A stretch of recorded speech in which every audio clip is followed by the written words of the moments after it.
Assalamualaikum warahmatullahi wabarakatuh. Alhamdulillahilladzi hadana lidinil Islam wa arsyadana binuril Qur'an. Wassalatu wassalamu ala nabiyyina Muhammadin khairil anam wa ala alihi wa ashabihi wa man tabi'ahu bi ihsanihi ila akhir zaman. Amma ba'du. Para pecinta Al-Quran yang dirahmati Allah, patut kita bersyukur kepada Allah Subhanahu wa Ta'ala karena kita mendapatkan anugerah dan kemuliaan dengan kitab suci Al-Quran. Barang siapa yang membaca dan memahami serta mengamalkan isinya, insya Allah akan mendapatkan kebahagiaan dunia dan akhirat. Dewasa ini penyakit yang paling tragis yang menimpa kemanusiaan adalah hilangnya rahmat Allah Subhanahu wa Ta'ala.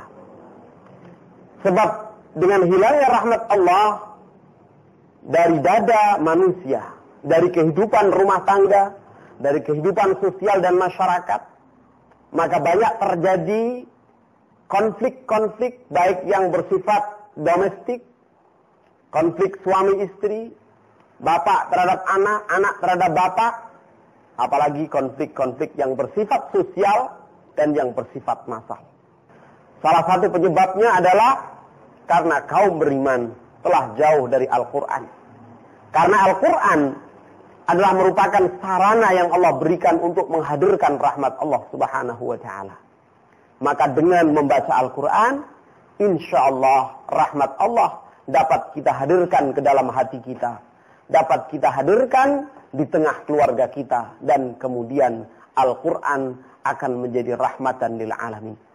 Oleh karena itu, kami mengajak kepada kaum yang beriman kepada Al-Quran, kaum mukminin, kaum muslimin, untuk belajar membaca Al-Quran. Tidak ada alasan bagi kita, betapapun dan berapapun umur kita. Insya Allah banyak cara mudah untuk membuat kita bisa membaca Al-Quran. Di antaranya, kami hadirkan kepada para pecinta Al-Quran sekalian, kaidah yang kami sebut sebagai kaidah rubaiyat. Dengan 4 kali pertemuan, insya Allah akan menghantarkan para pecinta Al-Quran yang belum bisa membaca Al-Quran, mampu membaca Al-Quran dengan izin Allah. Pertemuan pertama, kita akan belajar mengenal dan menghafal dengan seksama, menghafal dan mengenal dengan benar seluruh huruf-huruf hijaiyah. Sehingga selesai pertemuan pertama, seluruh huruf hijaiyah dengan segala perubahannya di dalam Al-Quran bisa kita kenali dengan sebaik-baiknya. Pertemuan kedua, kita akan membunyikan kata. Sesudah kita mengenal huruf dalam pertemuan pertama, kita akan membaca kata-kata di dalam bahasa Arab atau lafaz-lafaz di dalam bahasa Arab. Di sini kita akan mampu, usai menyelesaikan pelajaran yang kedua, kita akan mampu membaca harokat a, i, u, an, in, un, huruf mati dan huruf diftong. Sehingga kita sudah bisa membaca lafaz-lafaz di dalam Al-Quran.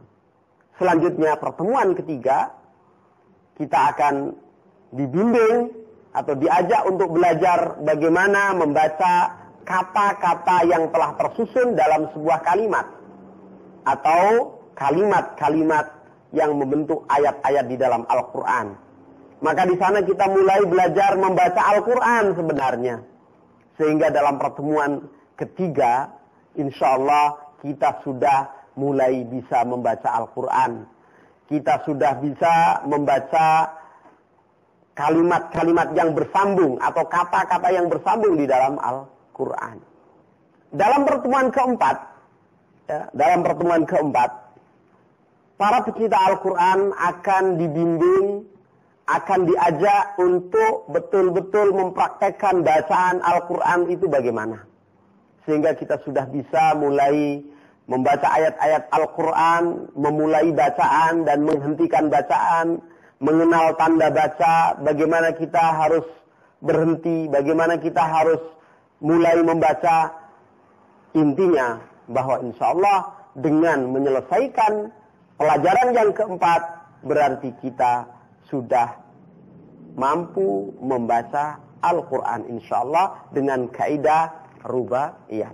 Mudah-mudahan Allah Subhanahu wa taala semakin banyak memberikan kemudahan sesuai dengan janjinya agar Al-Quran mudah dibaca dan dipelajari. Walhamdulillahirabbil alamin. Wassalamualaikum warahmatullahi wabarakatuh.